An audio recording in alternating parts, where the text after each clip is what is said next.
last week. What's up, everybody? We were just having our pre-show planning meeting, and Stu said to me, I'm just looking at the email I sent you last week. I said, dude, that was last week. That was the past. This week is the next week you worried about last week. All right. Okie dokie. Just playing. I love that. Our planning meetings for these Jim and Stu Show podcasts, that was a little longer than normal. It was, and that's why we were a couple minutes late. So we apologize. Yeah, it was a whole minute and a half. Yeah. Shh! Don't be putting our business in the street. That's one thing my buddy Dexter's real good at. He's like, man, don't be putting our business in the street. Don't be putting it out there. But we've had a week to stew on it. Oh, and we're gonna Jimmy something out of there good. So anyway, it doesn't look like anybody's here. Even Susan left us. Oh well, no one cares. So quick update. We actually eat our own cooking on stuff. I had a high ticket coaching meeting yesterday with somebody, and we were talking about what she does, and she does some really cool stuff and helping with the offer. And I said, okay, we really got to narrow down who this is for. And she's like, well, it's for everybody. So, well, no, okay, that's fine. And then we talked about a couple things, if we, I don't know, what's just a general kind of a topic, like a business related topic, Stu, like lead generation. Let's say lead generation. Is that cool? Okay. Or did you have something? What were you going to say? I was still hemming. Okay. So, okay, but here we go. Decision making. There you go. All right. So, decision making. How to make better decisions and stuff like that. Okay, that's the topic. As far as a book or a course or something just on decision making, that's worth, let's say it's $97. Inflation is real, people. Your money is not worth what it was worth last year. They're going in your safe and stealing it from you. So now, decision making for executives. Okay. What's that worth, Stu? That's at least $197. Okay, probably, let's say 197 to 497. There you go. Okay, so now decision making for Fortune 500 CEOs. What's that worth? Now we're going. We'll add another 500. What's that? Oh, no. 997? No, that's a zero. That's a $5,000. Oh. That's $5,000. Oh, okay. I got you. See, I don't know how to price those things, Jim. Yeah. So, and then decision making for entrepreneurs making over $10 million per year. What's that worth? Woo. What's that cost? Yeah, you can definitely $25K. That's like 20. Yeah. Yeah. I would say, yeah. Okay. So, do you think what's being taught is any different here than it is here? Yeah, typically no. No, it's the same frameworks. It's just applying it to it's just applying it to a specific audience. So then nicer venue. You would have been really proud of me. So this person was like, okay, Jim, I get it. I understand. I got to focus on a niche, but I could do this and this and this and this. I said, okay, cool. And I mean, the lady that I'm helping, really, really sharp, nice lady. Okay. I mean, this is typical stuff that people go through. So we got, group 1, group 2, group 3, group 4.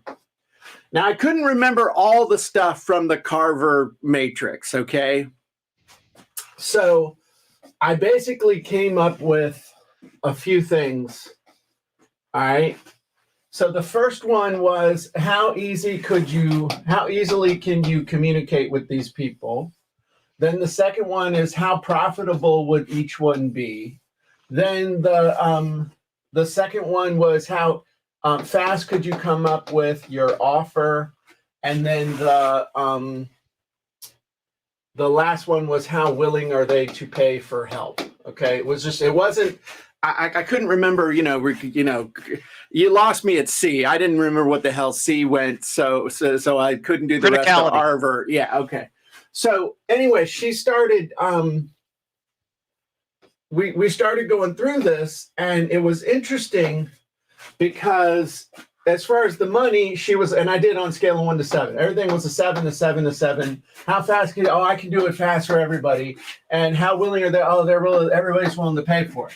But this was where she really had to think.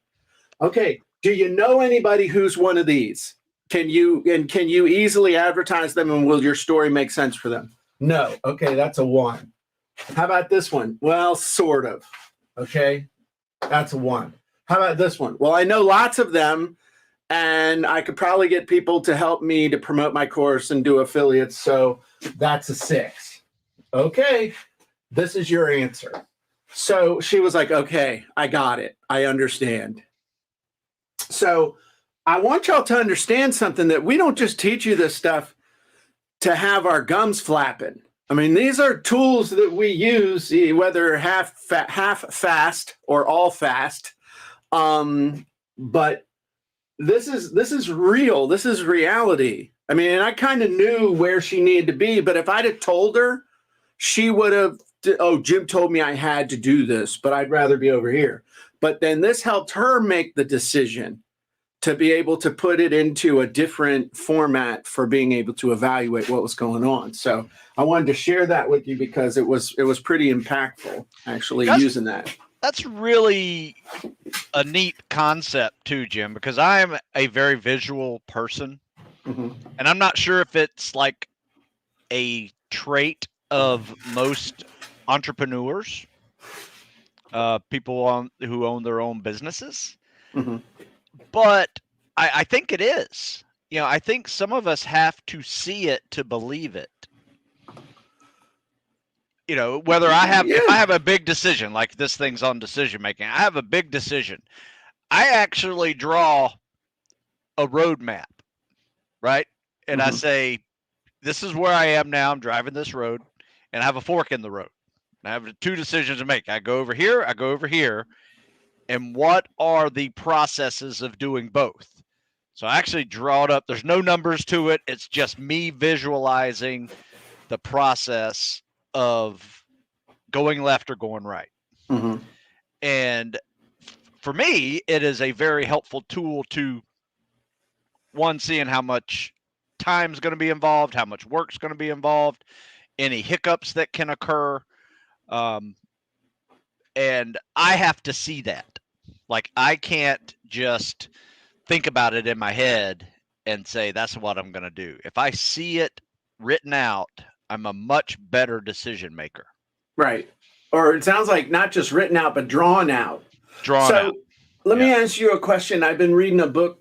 It's actually a really cool book. It's a mashup of several different genres, military fiction, fantasy, post-apocalyptic stuff. It's pretty cool. It's this battalion or company of Rangers goes forward in time 10,000 years by accident, and they're fighting orcs and all this other stuff because there was this nano plague happened and it made everybody mutate and all this other stuff. Anyway, really good book. Really good books. The premise I thought was but it's really good.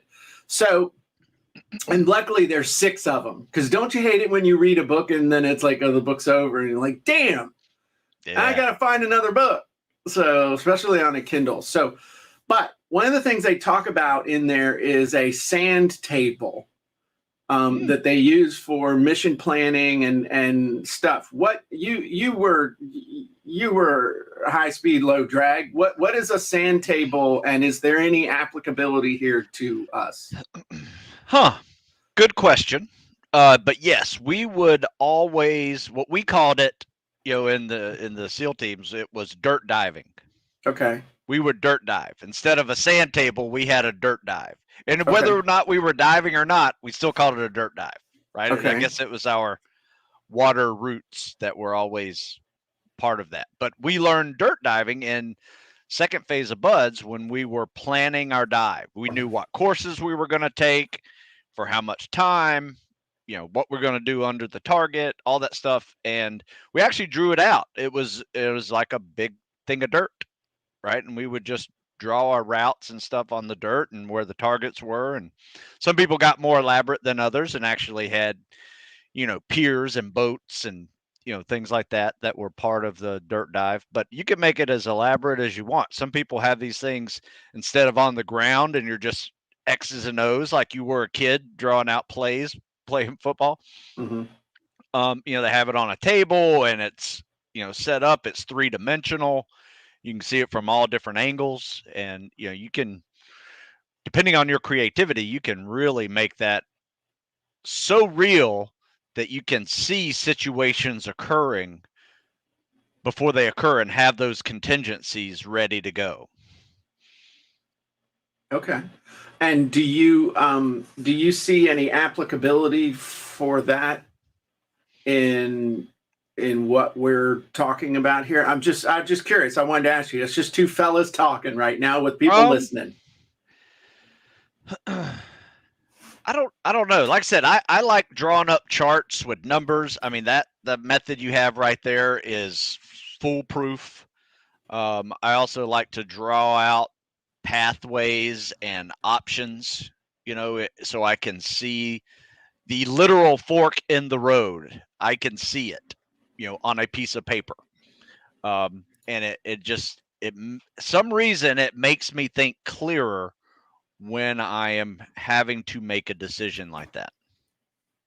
So what kinds of other things could you have in there in your chart? Like if you're doing it out, not really building a model, but any other thoughts on like that? Because what I'm hearing from you is that I can actually picture you visualizing like what's happening driving down the road, like getting into that visual of, okay, I got to go left if I do this, or I'm going to go right if I do this. By the way, I just bought metasandtable.com. I finally found a meta domain. And I'm going to tell you why in just a sec. This is kind of cool. This, and it's not far away. So, but I'm noodling with this idea, and real quick, I just want to say hi to everybody real quick. Hey, Vicky. Hey, Kevin. Hey, Frederick. Ravi from the Himalayas is here. Ravi drags like kids around the Himalayas. How cool is that? And does like outward bound stuff. I don't know if it's like Scared Straight, but by God, I'd listen to the guy if he's up there. Now this is good. Frederick says, is it one of the complications of this kind of situation is planning ahead, is knowing what the variables could be and how to react if that happens. If you haven't done it before, you might not know what could happen to prepare for it. That's why you have a coach too. Yeah. Lessons learned from other people. But, yeah, if you do draw it out and have a sort of working model with the journey, you'll realize, okay, at first phase, all right, I'm going to make this decision. Phase 2 means, okay, what supporting equipment do I need to make it work further? Is there software I need? Is it hardware I need? Is it, whatever that is, whatever investment to make that happen. It could be a time investment, could be a monetary investment, could be equipment, whatever. Could be education. You may need to educate yourself on a few things too before you move to that next step. But by drawing it out, you see where those hurdles are. Right. And you can start planning around those little hurdles. Yeah. And you get it, and then you're able to solve contingencies much faster because you have plans for that. So I'm 100% in agreement with you. And one of the concepts that I learned early on was the 100 yards of fog. You can drive in heavy fog as long as you can see 100 yards in front of you. You could drive across the country only being able to see 100 yards in front of you. And you're not going to go 85, but you could go 35, and you pay attention to what's coming and you react to what you see, and you realize that pretty much any obstacle or curve in the road or gate or whatever, you basically have a few options for anything you see, as figure it out, hire somebody to do it for me, or hire somebody to show me what to do, or read a book or watch a movie, go to YouTube, whatever. I mean, that's literally figure it out from banging your head against the wall, have somebody else show you what to do, have somebody else do it for you, or do research, educate yourself. And that's how pretty much Stu and I did everything we've ever done, especially early on when there was nobody to show you what to do. When I was processing credit cards through my aunt's store at the Craft Mall, we figured out how to get it done. You talk about a sales job, man. Explain to people that not only were they giving you their credit card, but then their credit card charge was going to literally say country treasures, and that they shouldn't do a charge back because that's for the book that I'll email you once I call my aunt and have her process this. Okay. Wow. That's e-commerce, baby. Yeah, that's figuring it out. Potentially, I think that might be illegal. No, it's not illegal. Well, I mean, when you tell them it, I don't know. No, it's not illegal. Sure? Well, okay, I didn't do time, so it's okay. Fair enough. I don't know. I mean, obviously that's not the best option for processing, but in 1997, that was the only option I had. Yeah, I got you. And I was the biggest earner at the Craft Mall. I was the top producer at the Craft Mall every month. Okay. Nice. So, anyway. But yes, you figured out a solution to that problem. Right, and that's the point. Yes. If you know where you want to end up, you don't have to have the answers to every single problem or question, and you don't have to know every single step. You just have to know that when you get to that point, you're going to have to figure it out. And you will figure it out. You'll figure it out. You'll learn how to. You'll hire somebody to show you, or you'll hire somebody to do it. So, what's up, Anna? What's up, Carlin? So, what did we want to talk about on the Jim and Stu show today? Well, hooking. Yeah, we were talking about hooking, right? We were talking about hooks. What makes a $1 million hook? And I know we've talked about hooks before, and it's just one of those things that I think it's always fun to talk about because new ideas pop up, but there is a tried and true reason why you need a good hook. Yeah. So we all need to kind of refresh ourselves on that. Maybe we can spend the next 10 minutes talking about rehashing, some of the hook requirements to making a good one.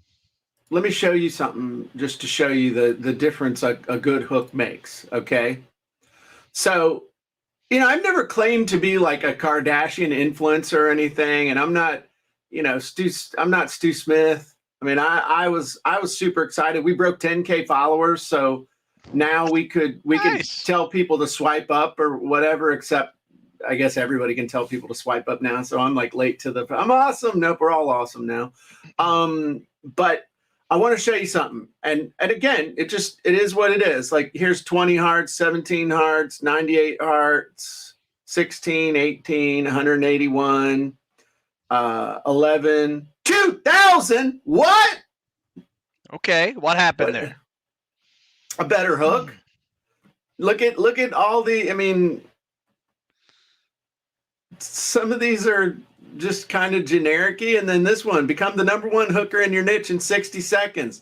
Hooks equals views, clicks, subscribers, and sales. Damn. Well, crap.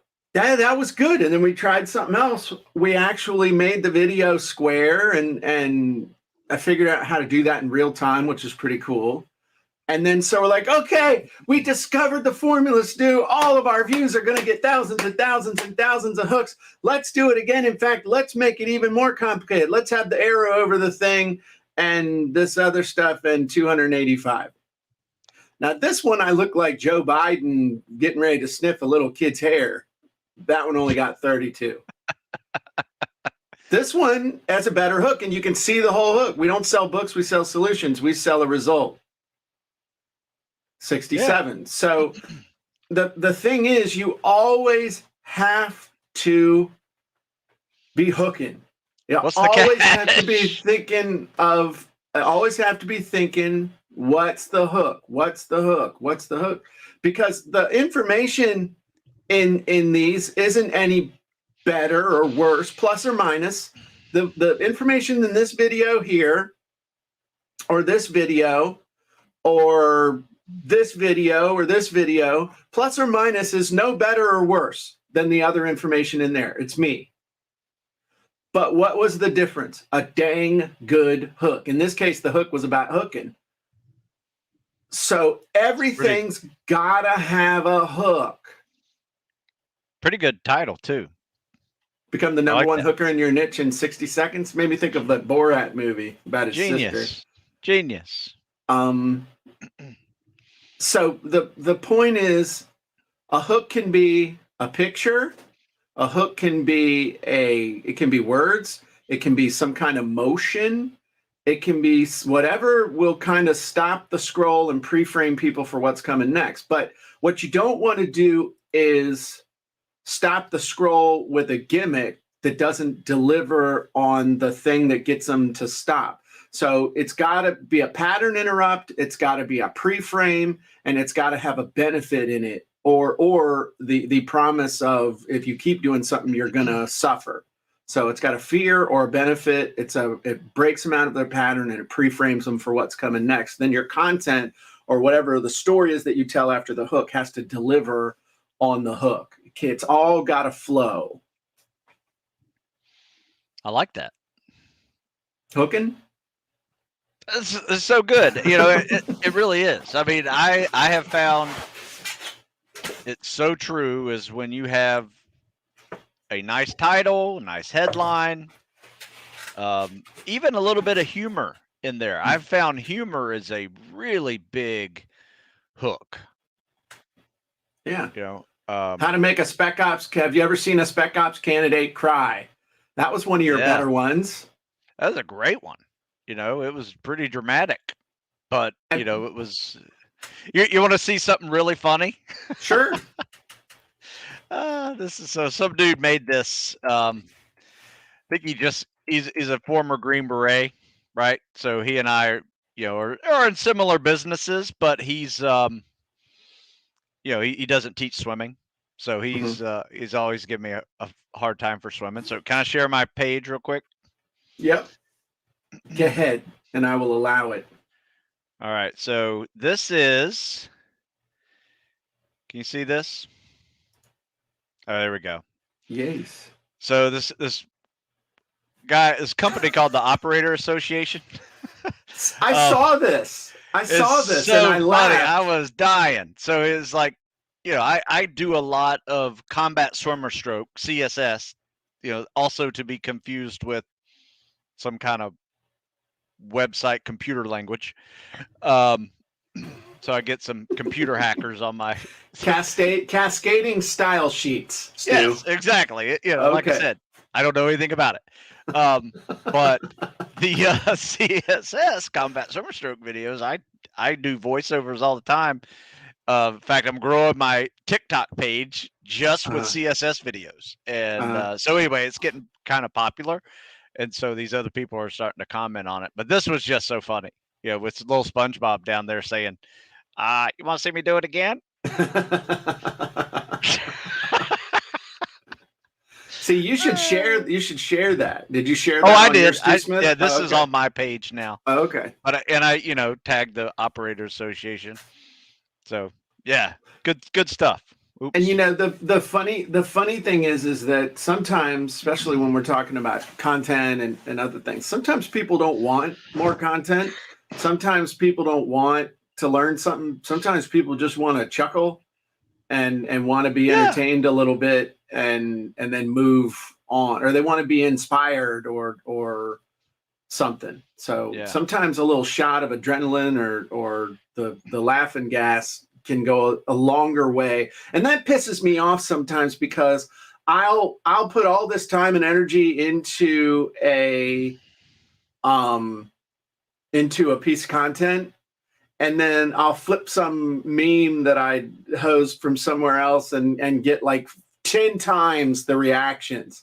Or I'll post a picture of the sunset from my dock and I get 50 comments, whereas the thing I spent a half an hour getting, putting together gets like 20 views and, but then every once in a while, one just big time hits too. Yeah. Social media is really finicky. For sure, but it's not always social media. I mean, whether it's a blog post or whatever, everything's a little bit finicky on that headline, and that's going to really determine on if someone's going to open it up. An email, or especially. Not. And the funny thing is I've written entire emails as a result of coming up with an idea for a hook, for a headline, and that's cool.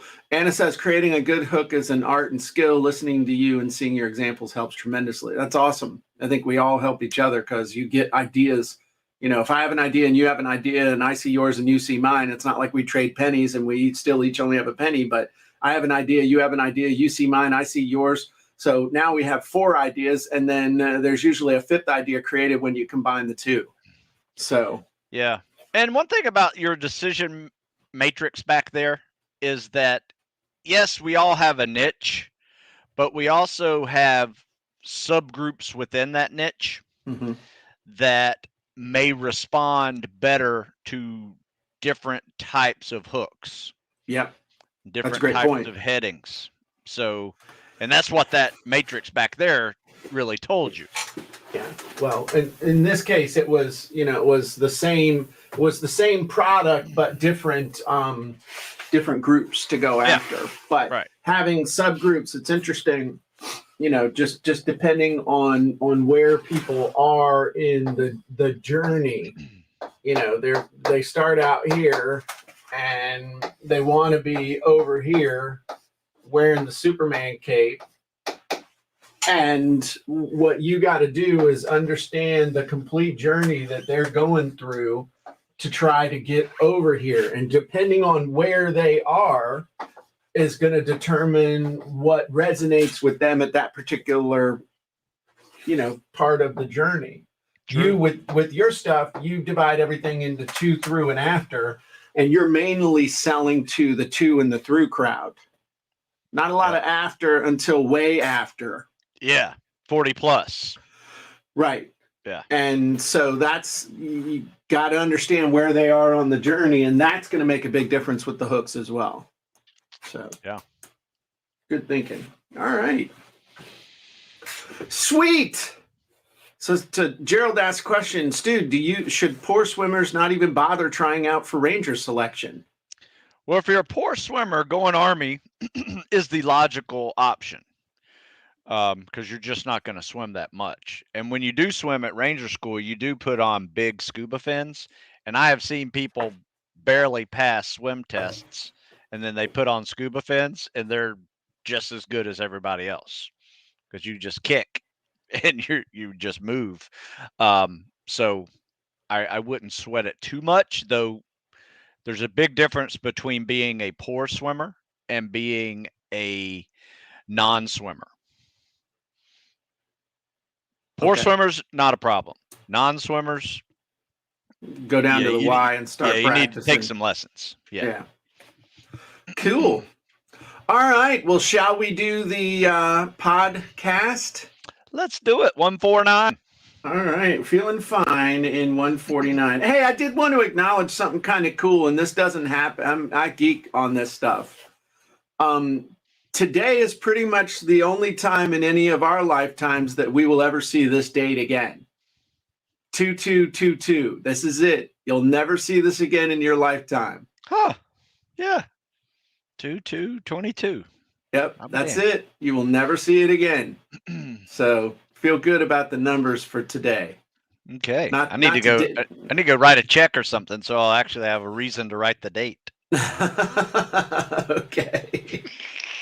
All right. So here we go. 3, 2, 1. Hey, everybody. Jim Edwards here, along with Stu Smith. Welcome, everybody, to the Sales Copyright and Content Marketing Hacks Podcast. Today is episode 149, Feeling Fine at 149. And today we're talking about a very important topic. And as an expert in podcasting, Stu, what is our topic for the podcast today? Well, good segue, Jim. We are talking about how to become an expert in your field. Time to level up, or just show people that you're the expert. How do you show people that you're the expert? You don't have to change anything that you're doing because you are already the expert. They just don't know it yet. Right. Absolutely. And, you know, I think what would be kind of fun, Stu, we'll use the timer. No, we're not going to use the timer. I hit the wrong button. So let's talk for a minute about what is an expert. I would be very curious, especially with our live studio audience. What do y'all think an expert is? Who is an expert? What is an expert? Stu, give me your definition or thoughts on what is an expert. Kind of like your go-to person for answers. Okay, I like it. I like that actually a lot. All right, that was good. Thank you. I don't know if I can add anything to that. When I think of an expert, I think of somebody who has wisdom, which is basically experience plus knowledge applied. That's when I think of an expert. Hey, very good, because that's what Google says. A person who has a comprehensive and authoritative knowledge of a skill in a particular area. Okay. So, all right. Very close. So let's see. Robbie said he's a chapter ahead of his clients. Frederick says someone who has a superior knowledge of a practice or procedure. Carlin says someone who's been paid for a skill. Jorge says extensive, deep knowledge, expertise, and experience. Vicky says a person with authority and experience in a specific area. I think the experience thing is key. Is key. And so maybe to go with Stu's thing, go-to person for answers gained from experience. There you go. Because it's one thing to learn about it. You know how we all have that one friend that knows everything but has never done much of anything and is always quick to tell you what should be done but has never actually done it. Like people who can tell you all the stuff to do to get ready for a marathon but has never actually run one or done one.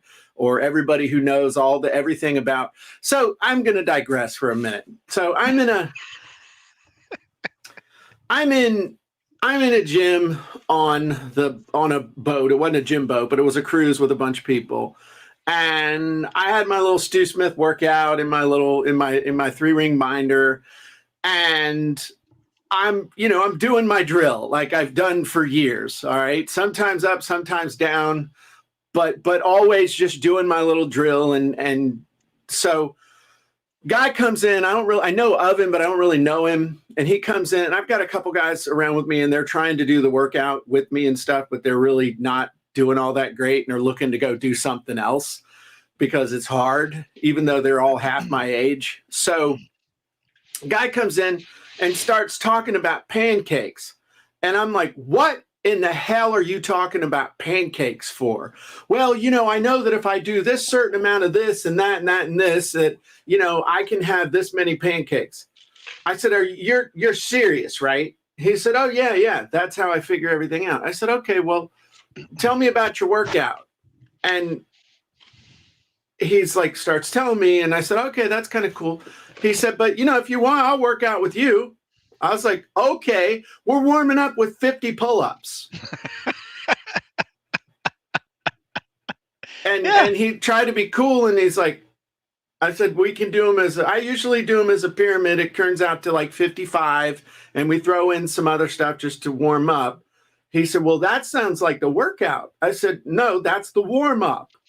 We're going to do a 1 to 10 pull-push pyramid, and we're going to do it in about 8 or 9 minutes, and we're just going to get it done. How many that was such a mean thing to say. I said, how many pancakes is that going to get you? That was so mean. But Gym bully. My point is this. If you're going to hold yourself out as the expert, you better know what you're doing, and you better be able to back it up. And the problem is that nobody is the definitive expert. Nobody is. Nobody knows it all. And so I prefer to think about, do you want to be the expert? I prefer to think about it like this. Okay? There's 3 hats that we are constantly going back and forth between. All right. The first hat is really cute. That's like my goofy SpongeBob face. The first hat is the student. What does a student do? A student learns stuff, sees stuff, tries stuff, figures stuff out. Okay. Does stuff, but not with the expectation of, hey, I'm still learning how to do this. So that's the first hat that you can wear. The second hat you can wear, I actually wore for 10 years, literally. And it's called the reporter hat. This is where you observe, see what's going on, talk to people, figure out, and then you report on it. The last hat that you can wear is... That's like the worst graduation hat ever. Is the expert hat, okay? This is the person who knows. The reality of the situation is that if you are truly an expert, you are constantly shifting back and forth between all of these hats. Anybody who is like the expert and is never learning and never observing and never reporting and never seeing what's going on and saying, wow, my reporter hat says there's some cool stuff going on out here. My student hat says, I need to learn how to do this. And then I'm going to do it. Then I'm going to tell people what I did. And at that point, I have reached some level of expertise, and then I have to start the process all over again.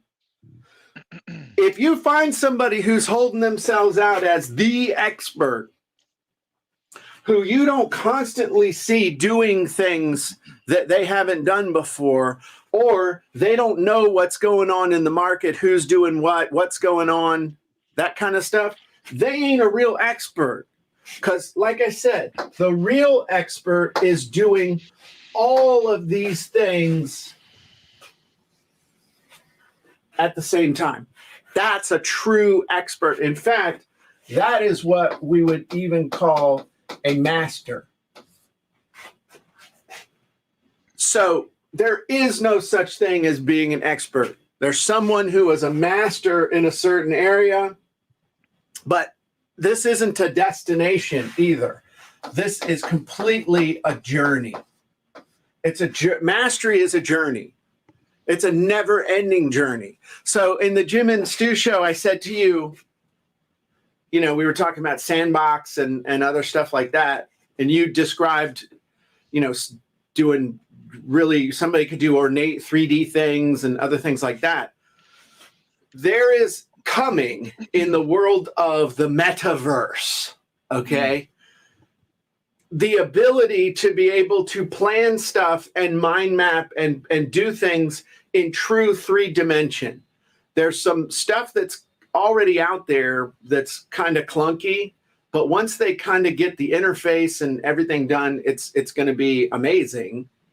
That literally, just like you talked about being able to plan one, dirt dive, one of your SEAL team missions, where people even had like docks and boats and 3-dimensional things and other stuff like that. Imagine being able to step into the metaverse and visualize a journey along creating a product, or on marketing your business, or developing an idea, and being able to see it in 3 dimensions. Like even just your content marketing, being able to see, and I know a company that's doing this right now, that being able to visualize your content for the next 6 months and how it's relating to your various avatars, and being able to spot where you're top heavy, or you're just right, or you don't have enough, to be able to literally see what's coming, to visualize it. It's amazing. It's hard. You can't even describe it. But once you were in it and saw it, you'd be like, oh my God, that's amazing. But if you're stuck in 2007 thinking that you got this whole ebook thing, or this whole internet thing, or this whole video thing knocked, you're done. Yeah. And you're done so fast. Plus, you were done by 2009. Yep. But you think about the pressure too. It's like, oh, I'm the expert. No. I am constantly trying to be at the level of mastery, which means I more often than not, have to humble myself to become the student and to say, I don't know. Somebody needs to explain this to me. Can you explain this to me? I don't know about this. This sounds cool. And then where the expert comes in, and the experience and the applied knowledge, is to be able to take what you learn as the student, what you learn as the reporter, and this is another way of saying the observer, and to take what you learn and plug it in with what you do know. And then you're like Stu driving down the mental road going, okay, what does this mean? How can I use this? How can I integrate this with what I already know? And every once in a while, dude, one of those dominoes it's like one hits, and then it's like chink, chink, chink, chink, chink, chink, chink, chink, chink, chink. Holy crap. And then it's like, boom. And you have this quantum thing, like what happened with you with your with your ebook business, when I talked to you about getting covers and stuff. Covers made from Fiverr. Right. Just that one thing, that one where if you're the expert, none of that stuff. Not that. I don't even know about that stuff. But if you can humble yourself and be the student, be the reporter, observer, and it's like, holy crap, that's some cool stuff. And this is the thing we've been missing. And if we do this, all of a sudden it's like, pew, it's going to take off like crazy. And there's a lot of stuff like that happening in our business right now. Oh, and yeah. And the cool thing is that it's like it doesn't. It's like it happens really, really slow, and then it'll just bust loose, and you have just this intense period of innovation and adoption and figuring stuff out. And then you spend a while kind of getting back control of the dragon or the unicorn that you're riding on the back of, that decide to take off across the field with your hair flowing behind you. Just saying. Okay. Anyway, that pretty was picture. That's kind of.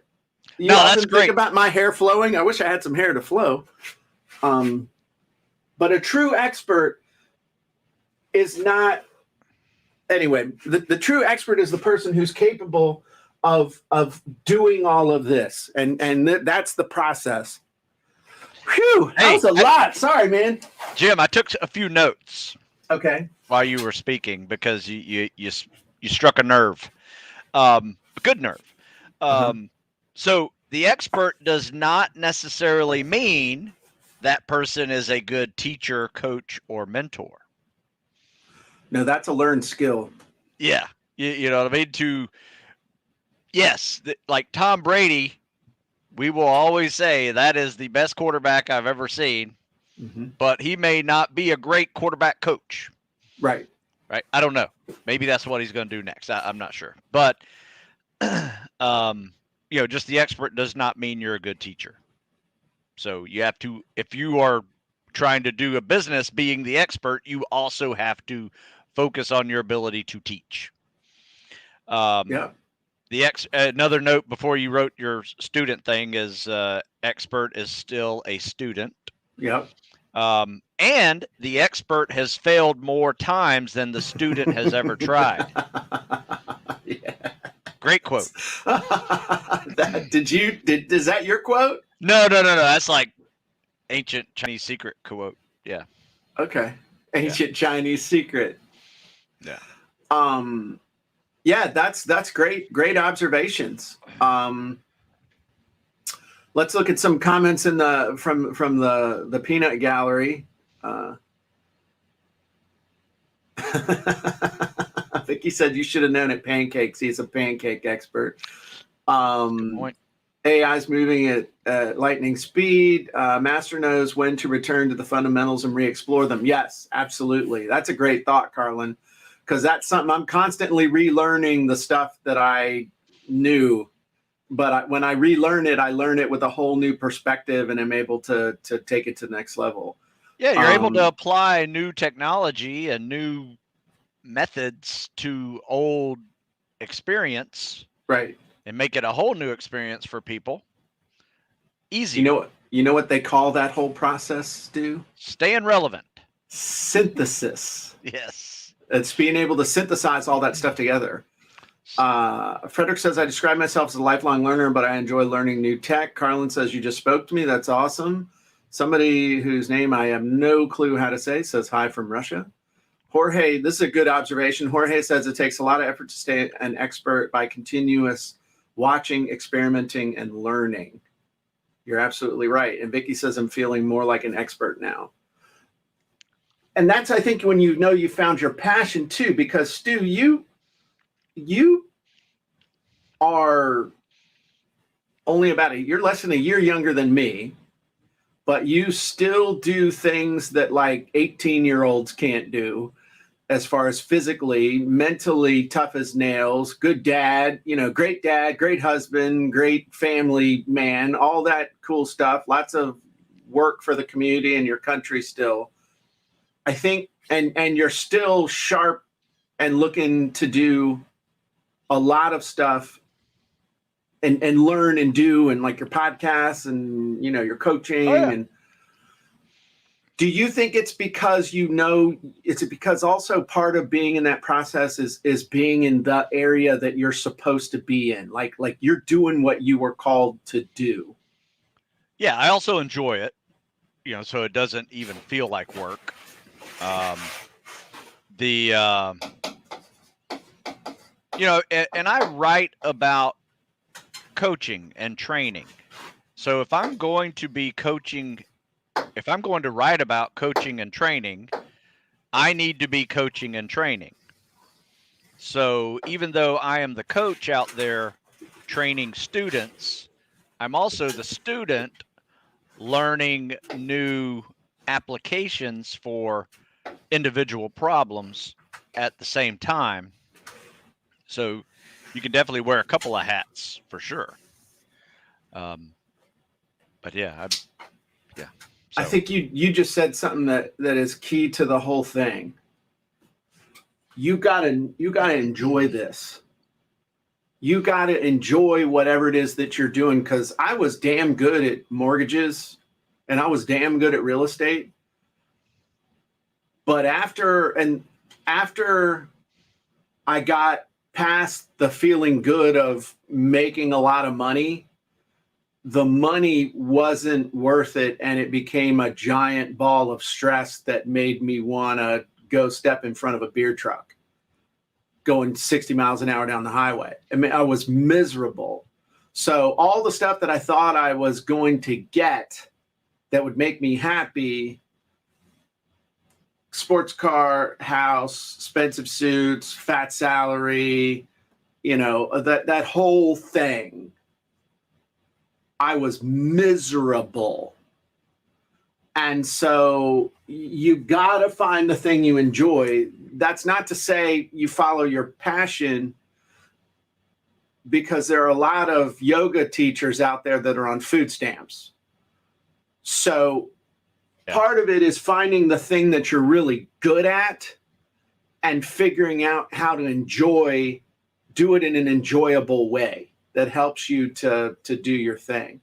So that's it's because you say this all the time. You said this in the when we had the DIY Media Marketing Academy.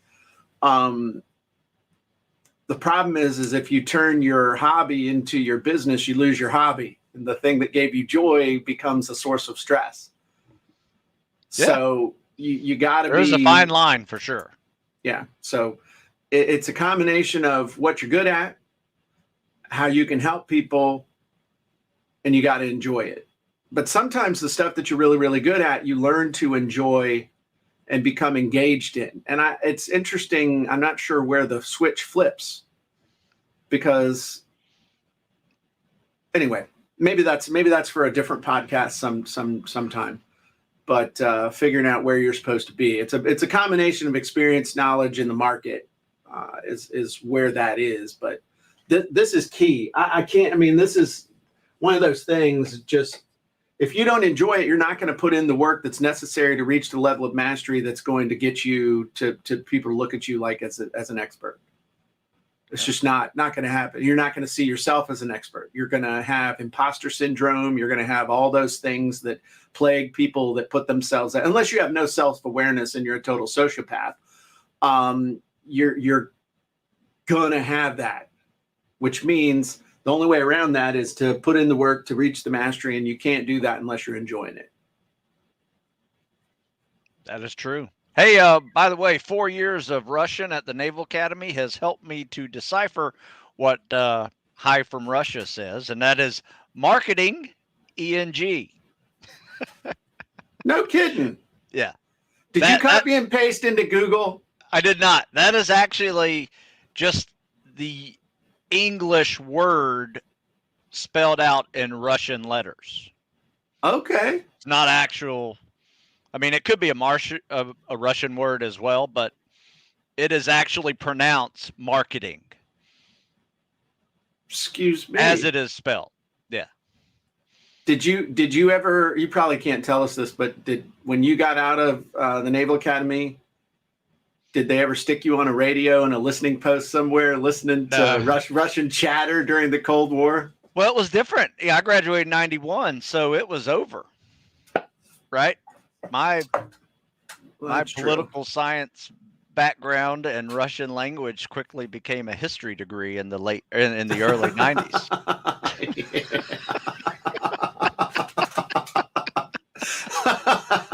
That's funny. That's funny. Now okay, here, I want to talk about this and we'll wrap this up. Frederick says, people say to be successful and happy to find what you enjoy doing and do it, and your audience will find you. Unfortunately, my focus is always, I need to make money. So here's the thing. The bottom line is that money comes as a result of an exchange of value.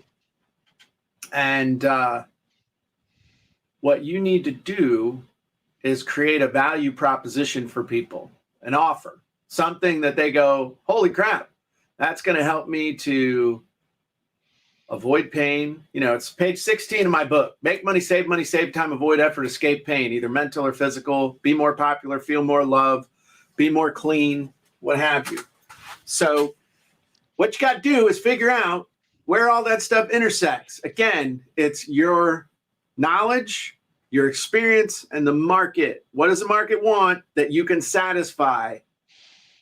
So, and typically we create our best offers either doing something that is reaching back in time to help our previous self, or we're in the present time helping someone that we love and are close to who has a problem or an issue. That's typically where the most successful things happen.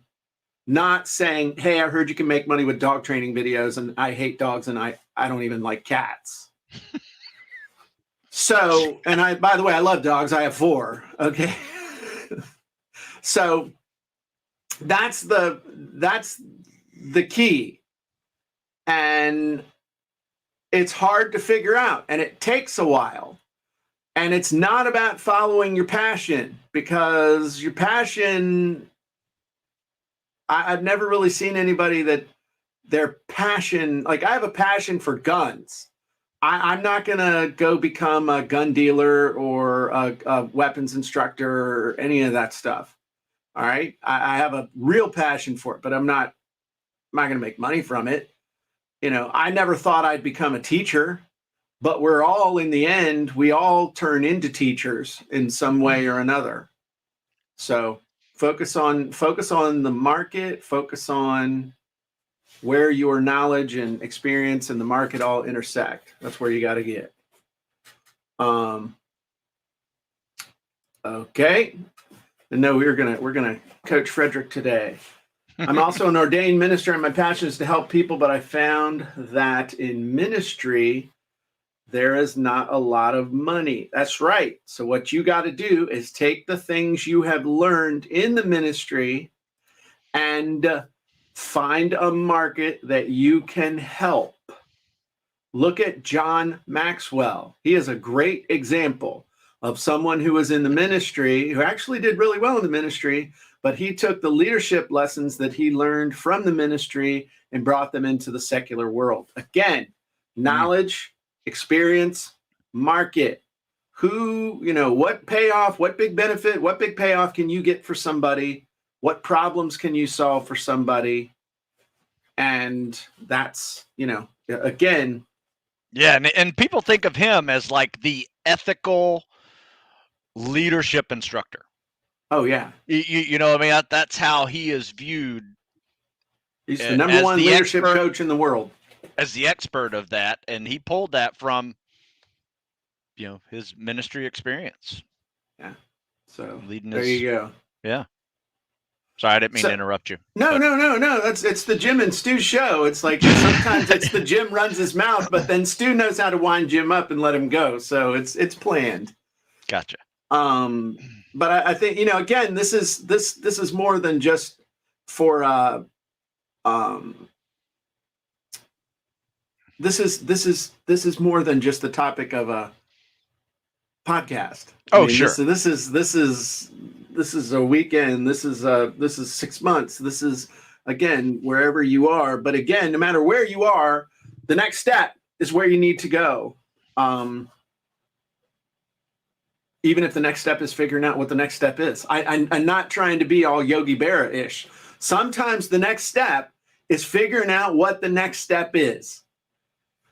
And if you never quit and you always have your eye firmly fixed on where you want to end up, you're going to get there someday. Yeah, I remember in 1996, I told my wife, it was actually 1990. Yeah, it was 1996. I told my wife, I said, look, I don't know how we're going to do it, but if we're ever going to get rich, it's going to be because of this internet thing. And we were driving down Richmond Road in Williamsburg in her little green Geo Tracker, man. We were living in a trailer. I mean, no, if anybody didn't have a right to want to get rich, it was me, because I had made every mistake I could. I'd had it. I had been poor. I'd made a lot of money. I was poor again.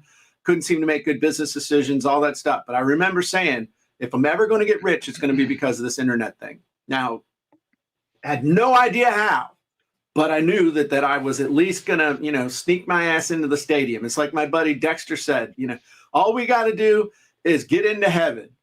He said, we'll be butt naked in streets of gold, but we'll be there. And that's the thing. You got to get in the stadium. So figure out the area you're supposed to play and then start figuring it out. Yeah, I remember. Hey, what did your wife say when you said that? My wife is the most supportive person I have ever met in my life. She has always supported me in everything, even when we had no money. And I said, honey, I want to go take basically all the money we have in the bank and buy a super VHS machine, a mixer, a microphone, and a scan converter. And I'm going to sit on the floor in our trailer and make a VHS tape that I'm going to sell to real estate agents by speaking in front of a room.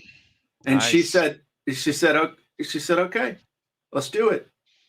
And that's why she has jewelry that she wears that costs more than where we used to live, because my wife has been there for me every step of the way. And when I needed a kick in the ass, when I would say things like, I'm doing the best I can, she would look at me and say, no, you're not. You are not doing the best you can. You can do better than this. Yeah. I remember when I came upstairs, when I had my idea, is during that week between Christmas and New Year, right? And I'd published a book, did okay, it's not doing too bad, but I was like, I'm gonna make ebooks. I have this whole database of workouts. I'm gonna make ebooks for everything with a fitness test. And she goes, okay, dear. And just kind of got out of my way and just said, go for it. And then like 2 weeks later, I'm like, I sold my first ebook overnight, made money in my sleep. That was a big moment. Yeah. That was a big moment. And it was like my aha moment of like, okay, let's go down this road. And you gotta, the thing is, like, you gotta have a team. And my core team for the last 20 years has been Terry and Susan. And Susan has worked full-time with me longer than Terry has by like 4 years, 2 years, 2 or 4, longer than Terry. Susan's been working with me since 2003. It's 19 years. Okay, we're in the 20th year now. Damn. And so you got it, but you got to have team members. You got to have people that will support you, but also kick you in the ass. Because if everybody's always telling you, "Hey, it's cool, you're smart," well, then that's when you run into a problem. And people look at you, will literally stand their ground and say, that's a really stupid idea. I really think that's dumb. And then you get over being butthurt about it, and then you're like, oh, okay, well, I guess you're right. That happens about once a week. Or you prove them wrong and you say, aha, can go either way. It can go either way. Yes. So anyway, I think we've done this. So yes. There's a lot getting to be an expert in your field. Yep. And that's where the knowledge and experience and the gray hairs and the wisdom come from. So, and being humble. Okay, cool. So thanks everybody for joining us for the Sales Copywriting Content Marketing Hacks podcast. If you want to learn more about how to create amazing sales copy, head on over to copywritingsecrets.com. Grab a free copy of my book with over 83,000 copies sold. It's been called a modern day classic. Head on over to copywritingsecrets.com, get a free copy, just pay small shipping and handling. Stu, if people want to get in shape, where can they go? They can go to Stu Smith Fitness and see the man who wrote the book on tactical fitness. All right. And I can tell you that Stu Smith helped me to go from fat and 40 to 50 and fabulous. So there you go. All right, everybody, have a great day, and we'll talk to you soon. Bye-bye.